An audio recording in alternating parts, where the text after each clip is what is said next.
How's it going, y'all? Top Smash MTG, and today we are here to pay our respects, or disrespects really, to the top 10 cards that I'm excited to see leave standard. Rotation is near, coming here towards us very, very soon. So let's take a look at the cards that have gone by, the top 10 cards that we are very happy and excited to see leave standard. Before we start, for one, I got my 10 decks of standard video coming out, and the set is released either the day of or the very next day. I started some brewing on that. Brewing's going a little bit slow for me this time, but I'm going to have 10 decks for it. Don't you worry. We'll get that out. Number two, this is a top 10 list for standard, but let's not get it confused here. This is my top 10. Your top 10 may be different. We are absolutely not going to be talking bad about Embercleave on here. Embercleave is Bay.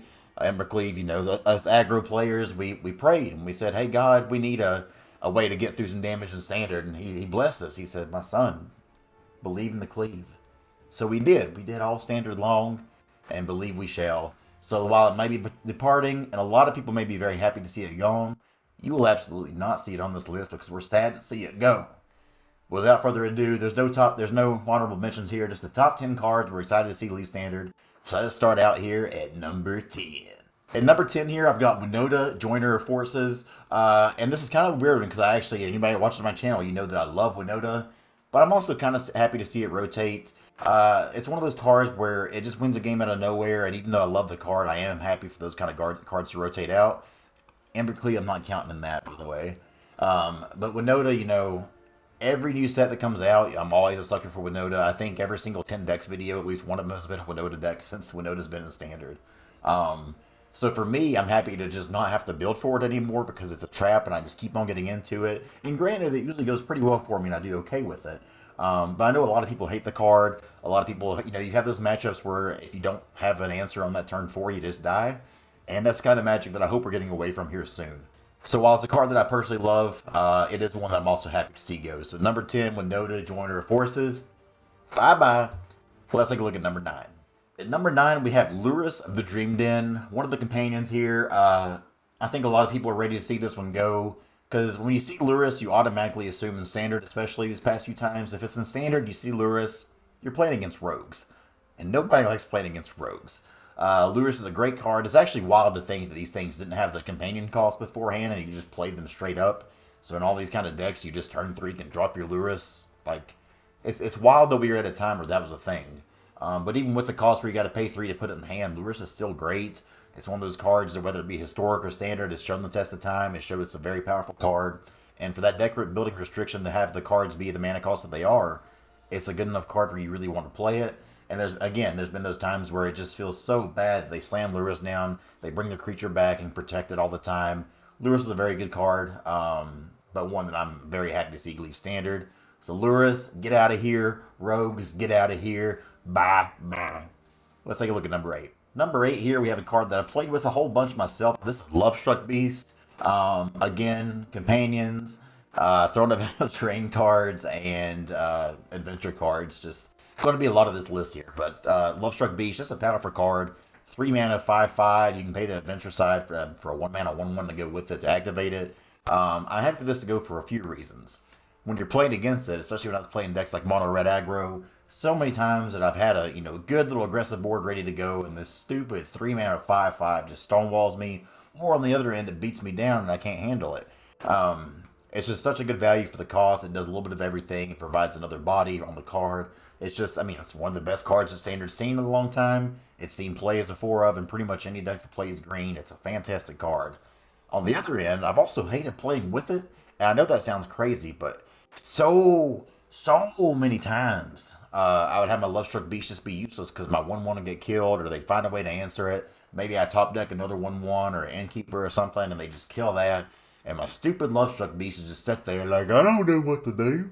I'm tired of it, and I hate it. And I hate you, Lovestruck Beast. So I'm glad you're rotating. I'm glad this is getting out of standard. I am not going to miss these adventures.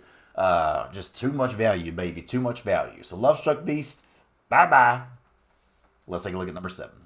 So at number 7, we have Extinction Event. Extinction Event ruined the day of many players for sure. If you're an aggro player, you know about this card plenty well. And if you're a control player, you know to pack a bunch of these. But it's so it may be surprising it's not higher on my list. Reason being is while it does just absolutely devastate you some games, a lot of times you see your board on turn 4 and you're like, well, They got the Extinction Event, I just lose. But it is also easy to play around in some spots, and a lot of decks really take advantage of the mana curve that way, and they make it to where it's like, hey, they've got a real choice to make here, and on their turn 4, like where a lot of other board wipes could maybe wipe the board there, Extinction Event still leaves you with some cards. So while I am happy to see it go, it's definitely on this top 10 list because it's ruined me plenty of times. It's also one that's been easier to play around than a lot of other board wipes, so I won't miss it too much. So great card. Like Extinction Event's like a premier design, I think, for removal spell, where for 4 mana you get to exile all the things, but I say all the quotation marks, so you have to choose which ones. It's just great design. I've enjoyed, I mean, even when I played my Emergent Ultimatum decks, it's won me a lot of games too. But there have been times where it's just like, wow, this just didn't quite do enough. And I think that's where the board wipe should be. It shouldn't be an automatic I win. There should always be some kind of like answer-ish thing built into it. And I think that's where Extinction Event really has that upside, but the downside built in both really nicely. So Extinction Event here at number 7. Let's take a look at number 6.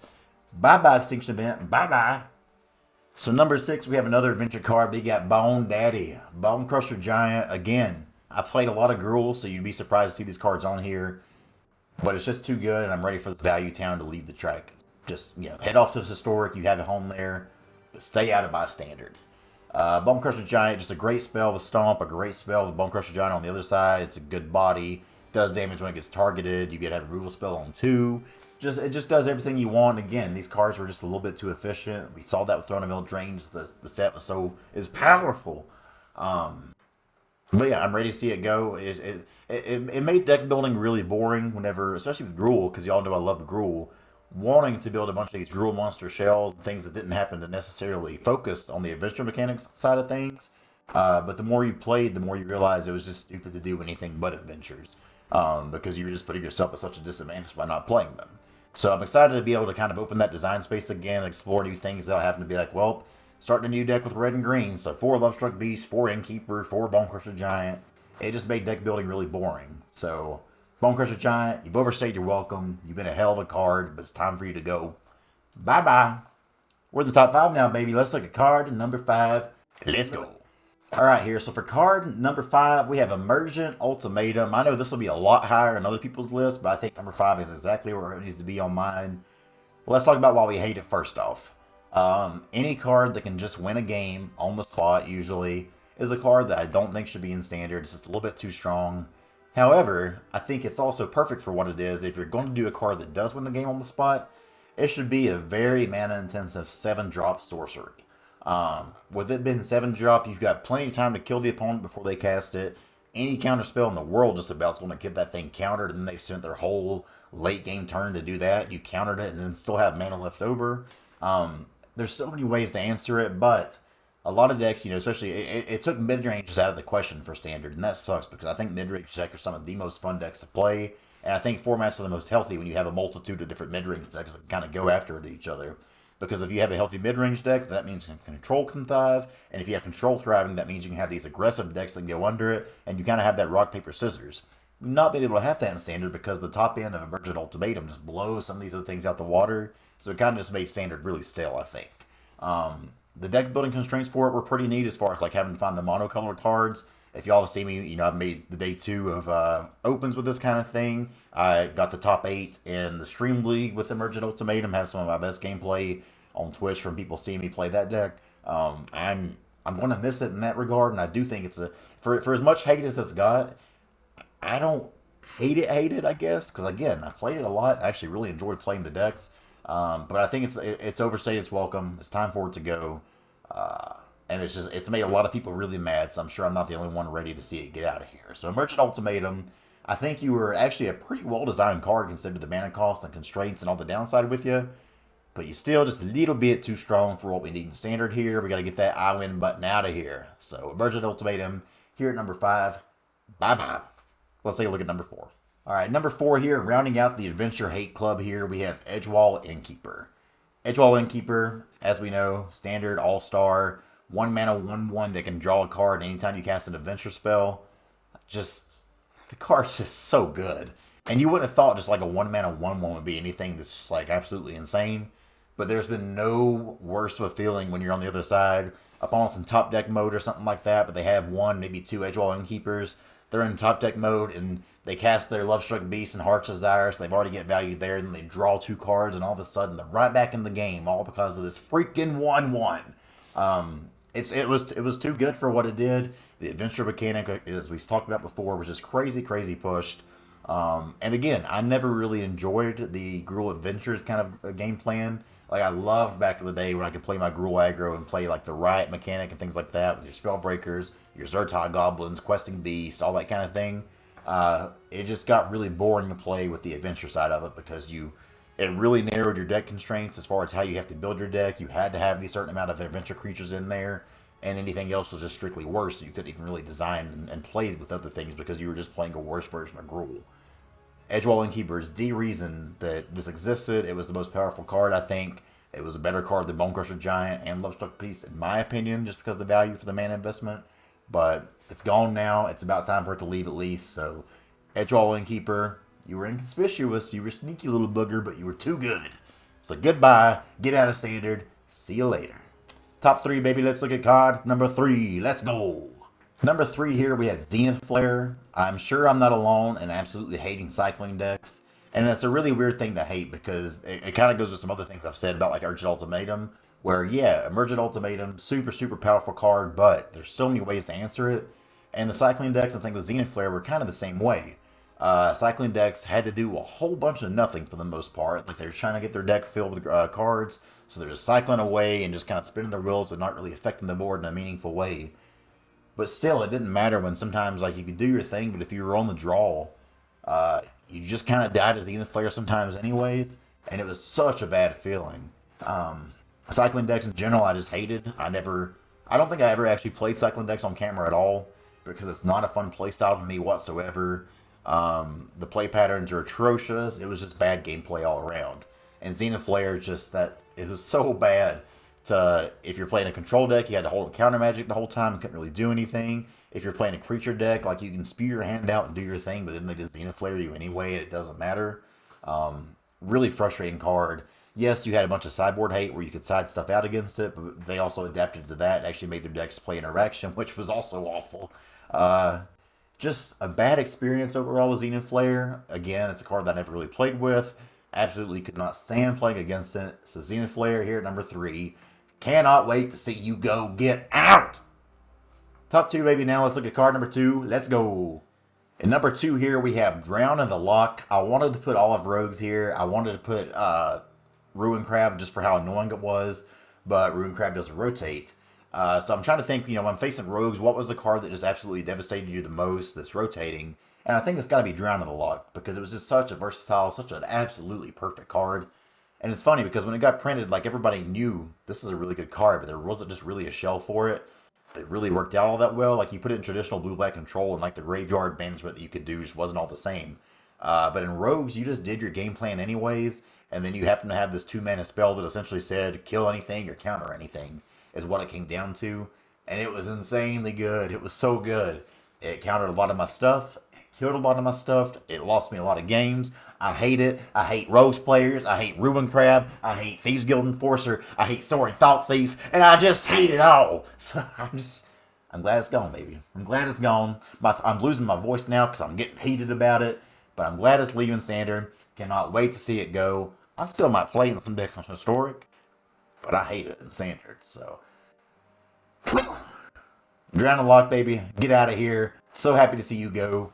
One more card to talk about here. The number 1 card that I can't wait to leave Standard. By this point, you probably know what it is, but let's go.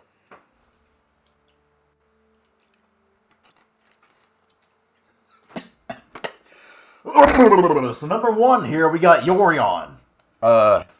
Yorion, you can get out of here forever and stay gone. I hate you. What a creature. Again, going back to Lurrus, there were times where we didn't have to pay 3 to put this in hand. You just play your turn 2, whatever, Birth Mellitus, Omen of the Sea. You play your turn 3, Treacherous Blessing, or whatever else the heck you want to play, Oath of Kaya. Turn 4, you Binding the Old Gods, and then turn 5, you just slam this thing down, blink it all. It's just so much value on a creature, And absolutely insane how easy that making an 80 card deck was. And even if you had an 80 card deck, like you just kind of found what you needed anyways. And a lot of that was because you play Yorion and you're all of a sudden killing this thing and drawing 3 cards and doing all this and just getting so much value. It was so good. It was so good. And I can't wait for the Leaf Standard. I absolutely hated Yorion. It was a hard body for my aggro decks to kill. And even if you had removal spells against it in Standard, it didn't matter if you removed it but they've got so much value by blinking everything, it didn't matter. Now, I will say, back in the day, there were also a lot of times where you could just counter it and feel super, super good because it's a 5-mana thing that's still a 5-mana creature. A lot of ways to answer that. But my God, if you didn't, it was just miserable, atrocious, just the worst. Actually, the worst.